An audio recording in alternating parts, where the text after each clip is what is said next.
Welcome to Diagnosing Health Care, a podcast featuring thought-provoking conversations about the latest legal, policy, and regulatory issues in healthcare and life sciences. While these issues may seem like hurdles, we'll also look at the business opportunities and solutions that exist. Diagnosing Healthcare is brought to you by the lawyers at Epstein Becker Green, a leading law firm that has decades of experience serving clients in the healthcare and life sciences industries nationwide.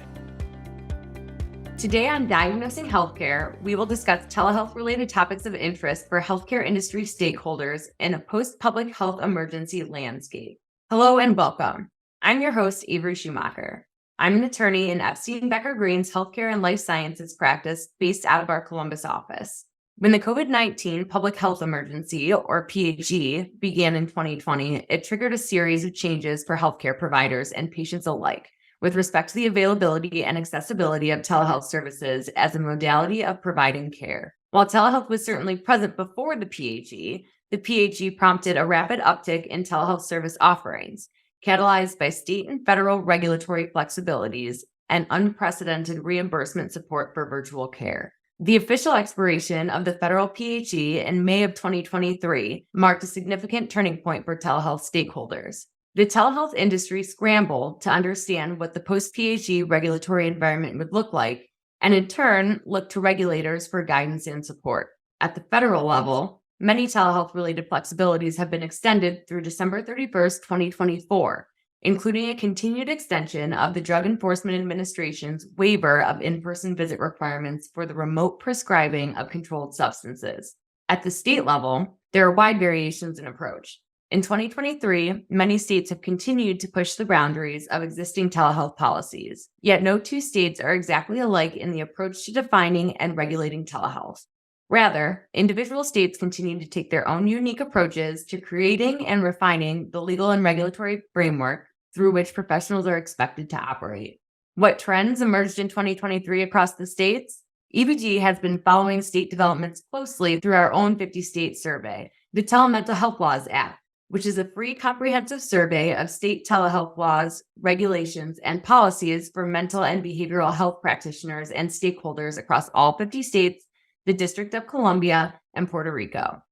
On today's show, we're going to discuss emerging trends in state laws and regulations in the post-PHE era and how these changes may impact telehealth stakeholders. We will also touch on federal regulatory and enforcement developments that set the stage for states.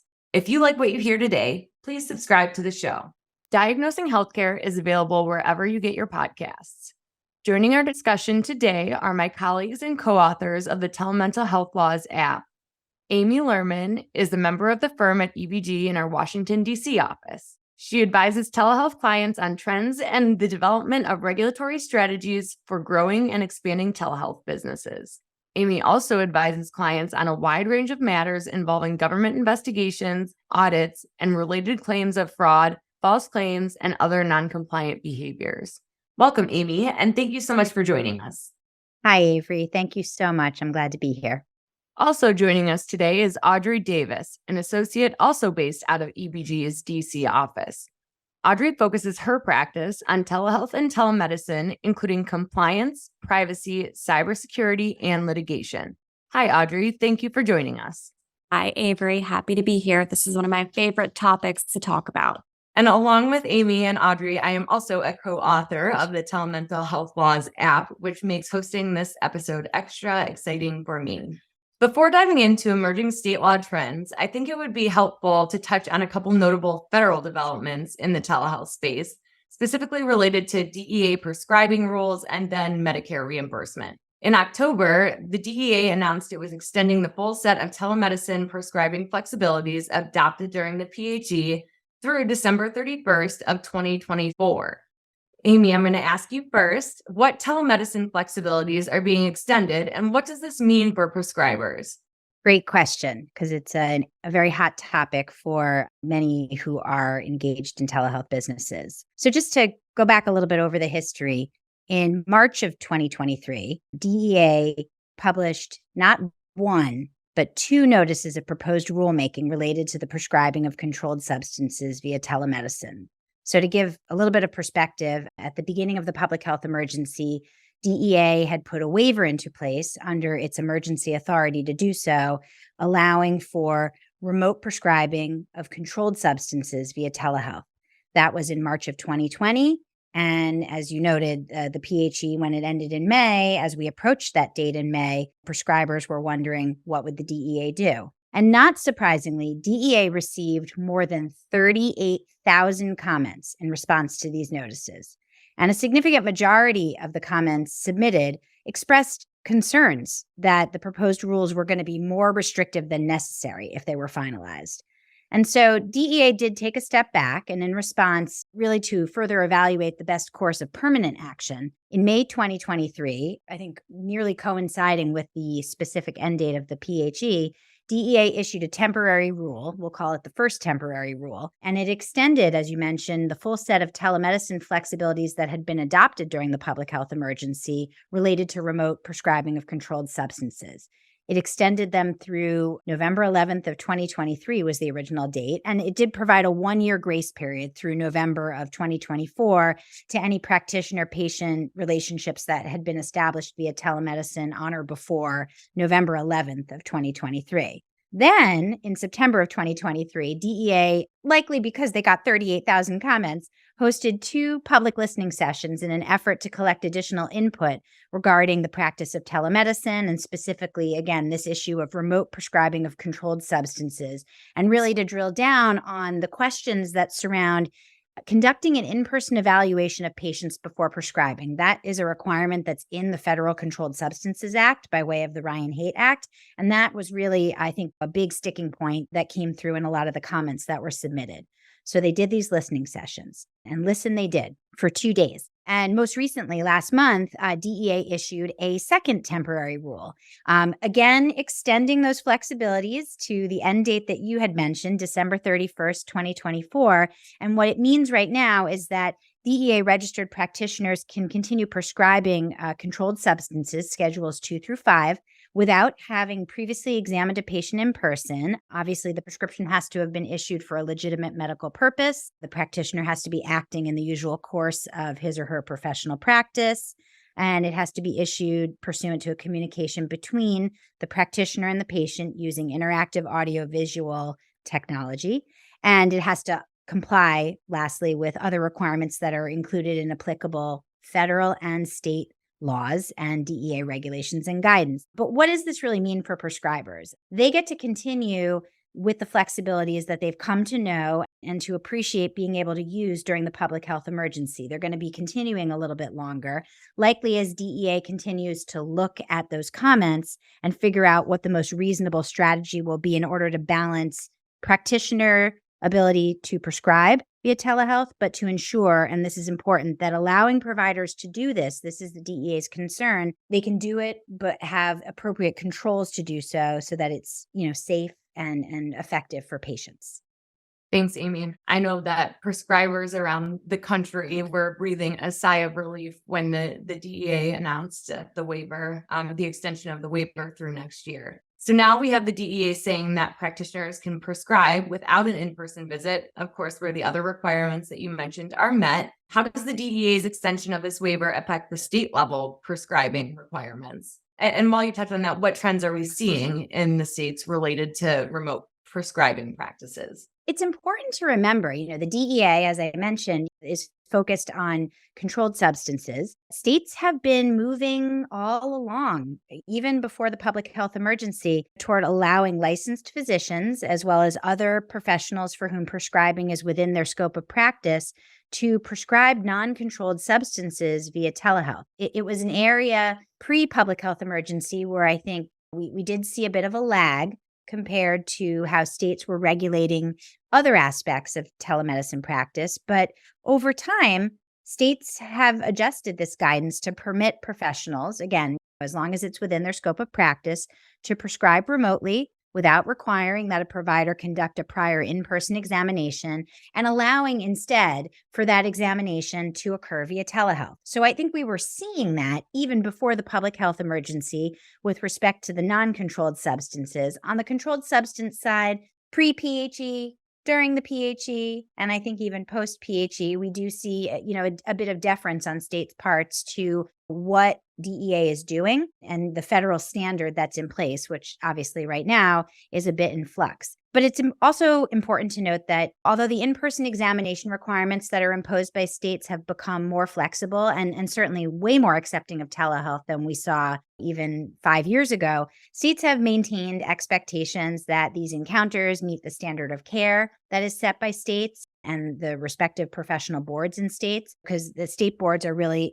again, focused on patient safety and efficacy and adhering to appropriate clinical standards of care. So in 2023, continued activity in states, I think, has really marched along in this general direction, trying to create even more specific practice standards for remote prescribing. And we've seen, I think, especially in 2023, that states are now moving into a phase where they may be maintaining separate policies. Again, it could be that one, addresses non-controlled substances and a separate one addresses controlled substances, and the latter, often defers to the federal standards.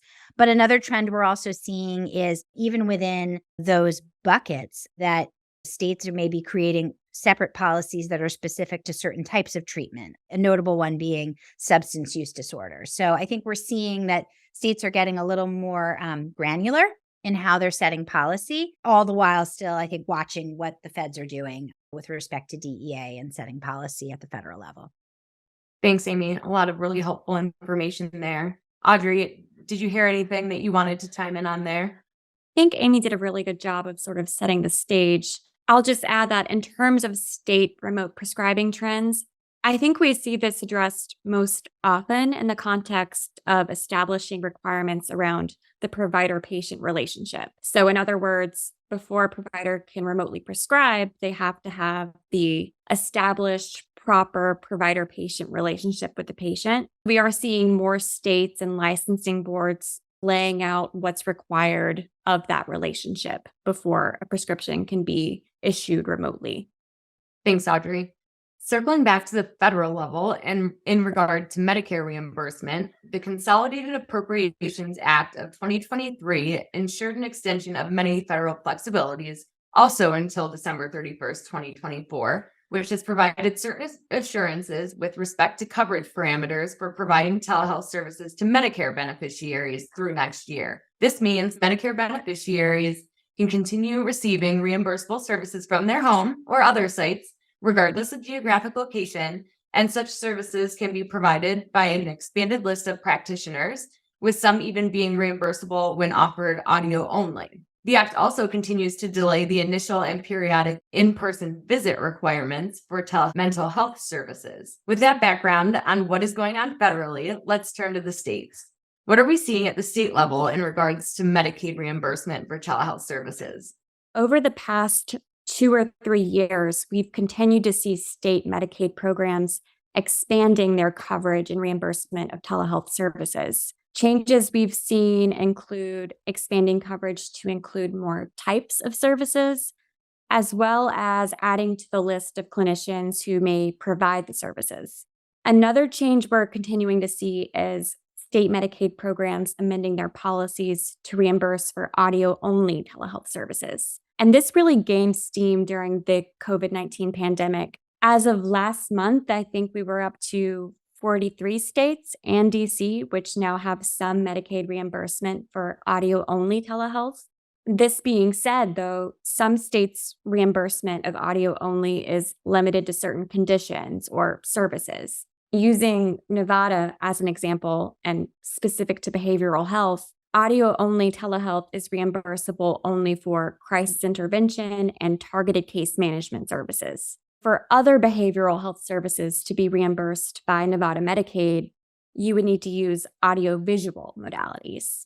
And I think also exciting for patients and tracking what we saw in the Medicare space, where they waived the geographic and place of service locations and allowed patients to be able to receive services in their home. We've definitely seen an uptick in Medicaid in states allowing reimbursement through the Medicaid program for patients that are in their homes.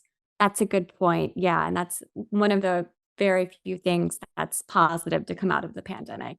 What are we seeing in terms of states regulating private payers and perhaps in terms of payment and service parity trends?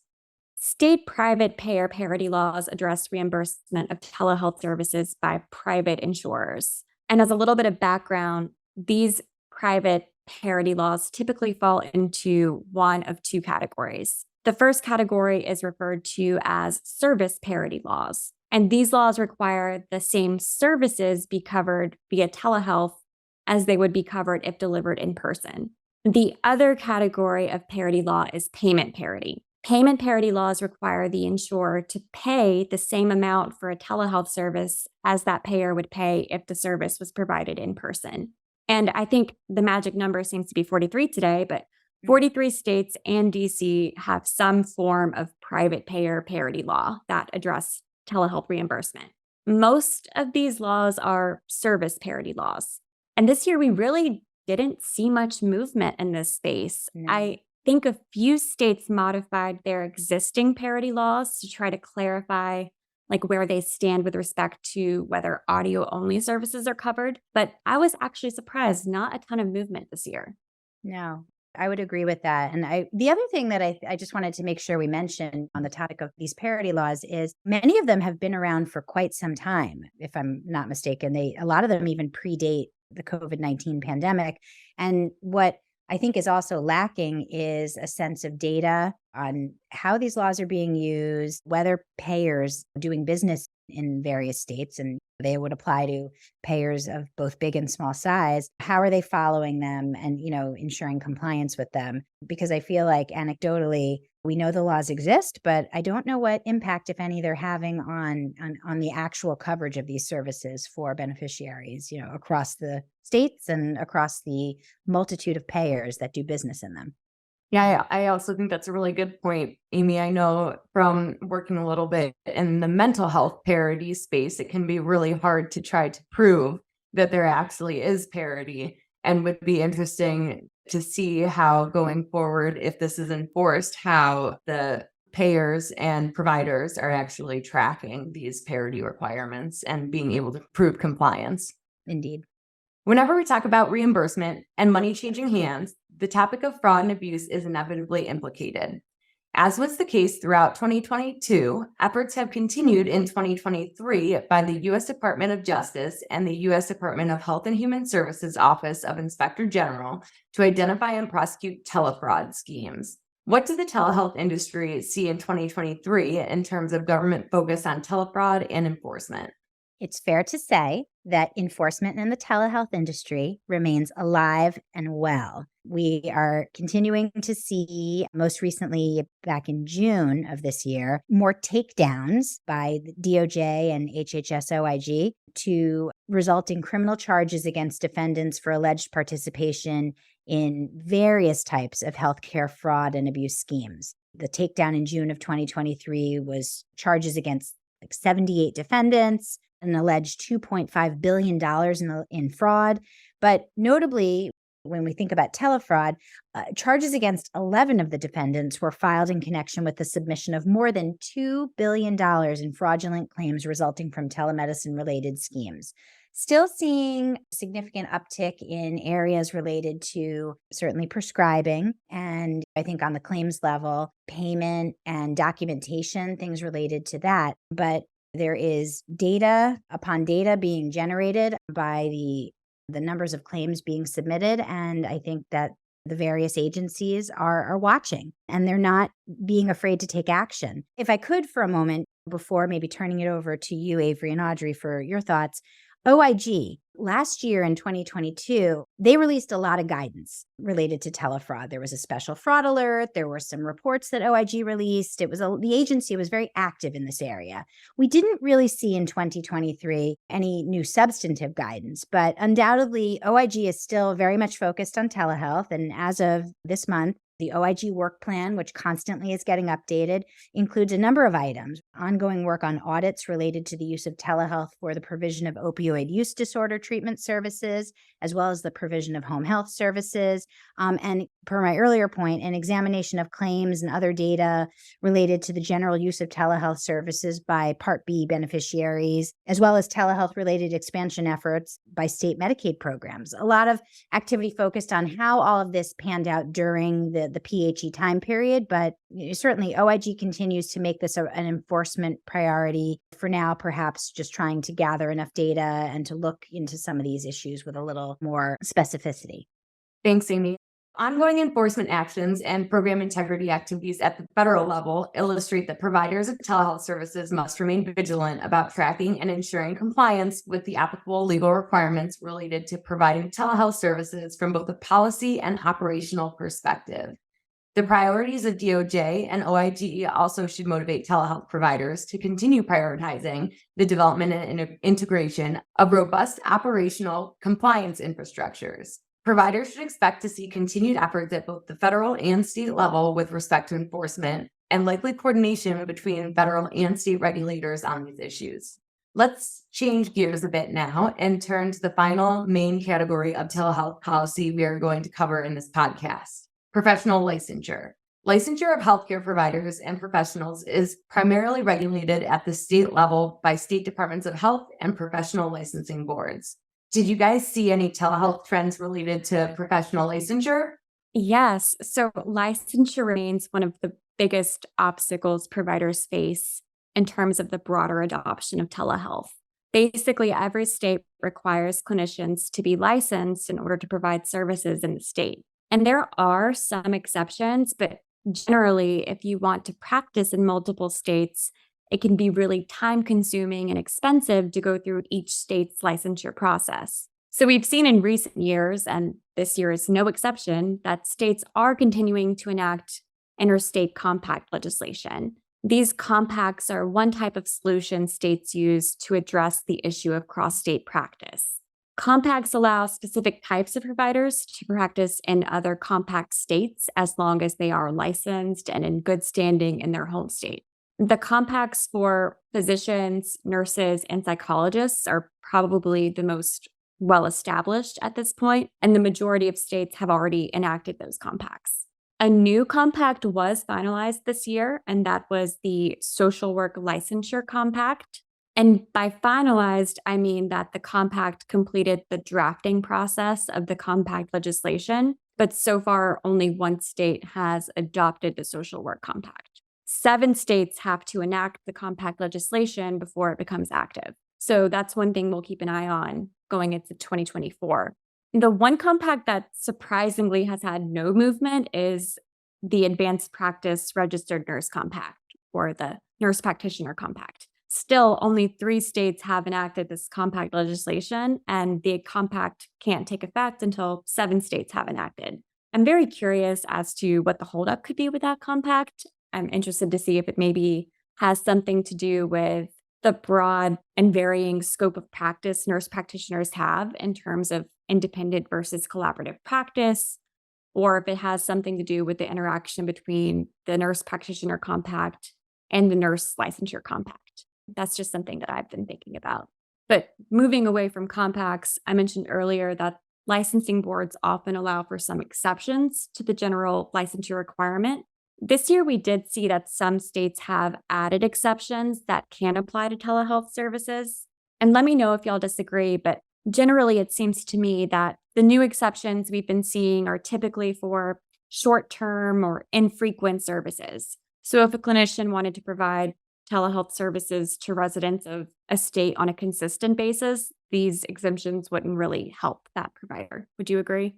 I think that's right. I mean, it's interesting kind of thinking back nearly a decade. We did have a number of states that had these like special telemedicine licenses, and we saw them slowly start to disappear. Audrey, to your point, almost being taken over by the onset of these compacts, across the different professions. We've seen like a slow return in some states. I think some structured exactly as you've described.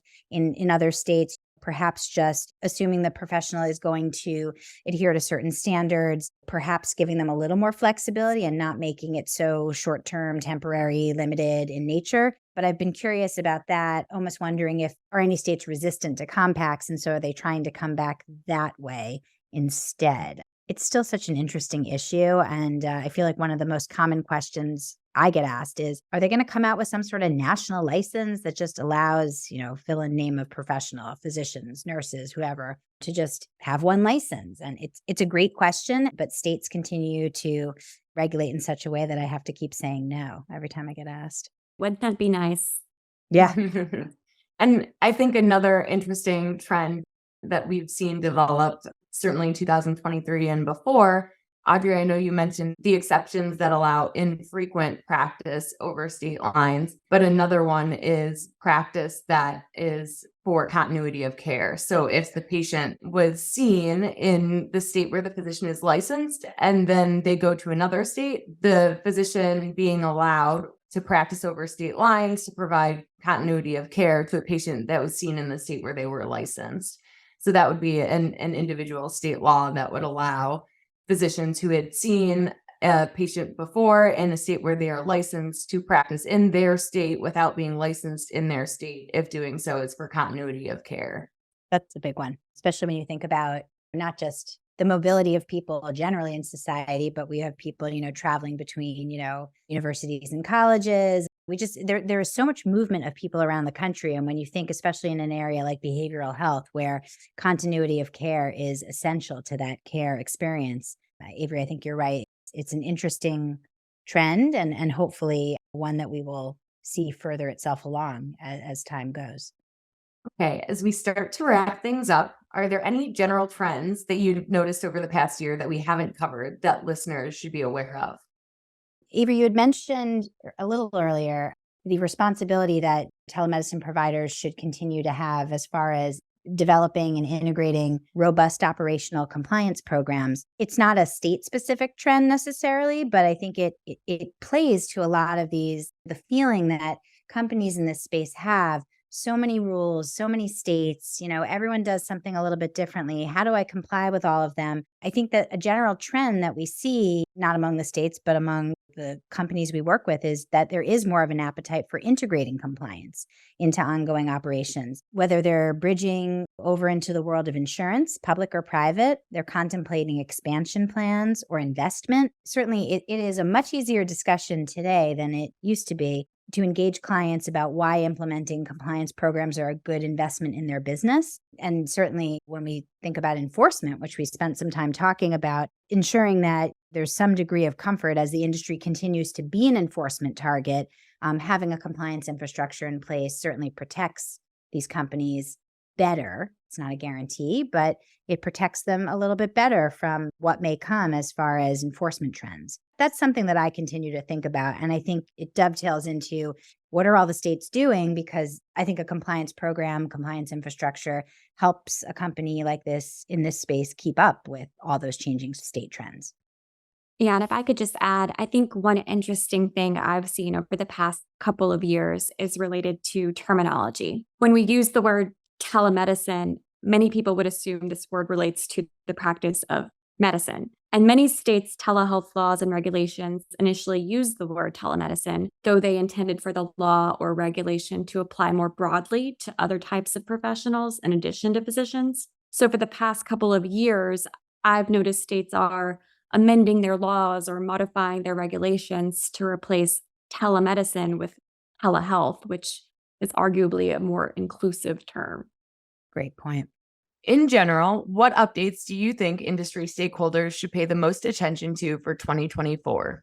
One thing I think everyone is going to be keeping an eye on is DEA's plans to promulgate permanent standards by fall of next year. People are very anxious to know what changes we'll see from the proposed rules issued back in the spring. Will DEA take into consideration the thousands of comments that Amy mentioned? Hopefully. And along these same lines, I'll be curious to see whether states make any changes to their remote prescribing laws based on these new permanent standards. Amy, what do you think? My prediction is that we need to also, in addition to all the things you mentioned, Audrey, we need to keep our eye on use of mid-levels and advanced practice providers, both in terms of how, kind of thinking about the states, how states are defining their respective scopes of practice and what states are requiring in terms of physician supervision for these professionals or other supervision, but typically it is physicians. Mid-levels and APPs are an extremely viable solution to issues involving access to and supply of licensed professionals, because then it, in other words, it doesn't always have to be a physician. There are many capable types of licensed professionals, but states continue to have oversight, not just over physicians, but over these professionals as well. And they have expectations about what these professionals can do, how they can act, how they need to be managed. And it's a source of many questions already that we're seeing. I do expect those questions to not only continue, but I think watch this space as far as what states may be doing in 2024 and beyond, to allow for more flexibility as far as using mid-levels and APPs. That's my prediction. Yeah, that's a really good one, Amy. I know we get asked all the time the question, can this specific advanced practice provider provide telehealth services in the state or provide them over state lines? And oftentimes the question of what kind of supervision is required and whether the physician who is providing the supervision needs to be licensed in the state where the APP would be practicing is often overlooked. And I think that would be an interesting one to watch too, in terms of the supervision requirements for APPs that you raised. Yeah. Well, thank you, Amy and Audrey, for taking the time to participate in today's discussion. And thank you to all of our listeners. I'm your host, Avery Schumacher. If you like what you've heard today, please don't forget to subscribe. Diagnosing Health Care is available wherever you get your podcasts. Thank you for listening to Diagnosing Health Care. For show notes on today's episode, additional episodes, and more insights on trending issues in healthcare and life sciences, please visit diagnosinghealthcare.com and be sure to subscribe on your preferred platform.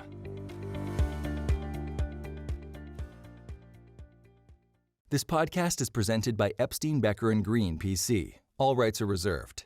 This audio recording includes information about legal issues and legal developments. Such materials are for informational purposes only and may not reflect the most current legal developments.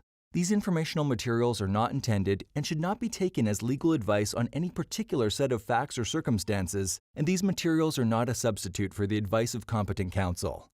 The content reflects the personal views and opinions of the participants. No attorney-client relationship has been created by this audio recording. This audio recording may be considered attorney advertising in some jurisdictions under the applicable law and ethical rules. The determination of the need for legal services and the choice of a lawyer are extremely important decisions and should not be based solely upon advertisements or self-proclaimed expertise. No representation is made that the quality of legal services to be performed is greater than the quality of legal services performed by other lawyers.